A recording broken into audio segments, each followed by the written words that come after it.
citizens. All around us, the kind are preparing to celebrate the socio-pagan holiday and, above all, exult in the glories of commercialism. Among the kindred of Sacramento, however, peace seems to be the furthest thing from the minds of our leadership.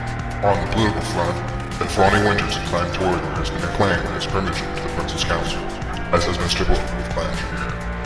Even the Assamites presented the candidate for this august assemblage, but rumor has it the effort was self-revealed. Not every such ascension is handled with such expediency or diplomacy, however. The chaplain of former Primogen builder McAdams, Matthew, also attempted to join the council. Citizens have been whispering about whether or not the Brujah will find a member of their blood with such a seat, given that their kin held two of the most important positions in our domain, Prince and Keeper of Elysium. There was at least one roadblock to this appointment, however, and sources suggest that Primogen Council was adamant Matthew not attain the position.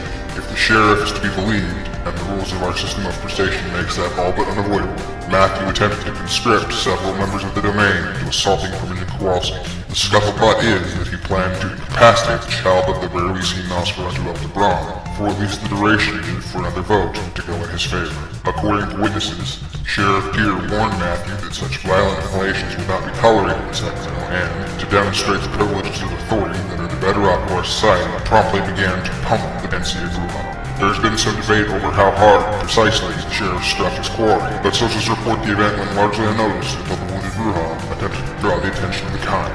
In the end, longtime resident of Sacramento, Bridget Smith, ascended to the council, and our domain is now in search of someone to keep our state of Elysium. This altercation was not our sheriff's only bit of violence in the recent past, or even that same night, nor was it the only one that involved the Brujah. Our reports indicate that several citizens of the domain assaulted Gang Squat in Lakeland, a rural town in the south of our domain. A sizable force of citizens assisted in this task, including regular deputies to past sheriffs, Chains, and Big Count. The newly appointed Dux Born, the same Assamite who was presented as an option for the Primogen Council recently, was also present and involved in the assault. The question was our informants seem most interested in is which of the two were in charge of this action against our enemies. Of particular interest, however, is the report from a source close to the Prince that this pack of hooligans was responsible for the attempted bombing of the Delta Kings some nights back. Taking that into consideration, it is unclear whether this was a retaliatory strike against hoodlums responsible for an attack on sanctuary ground, or the first action in a longer campaign against our enemies.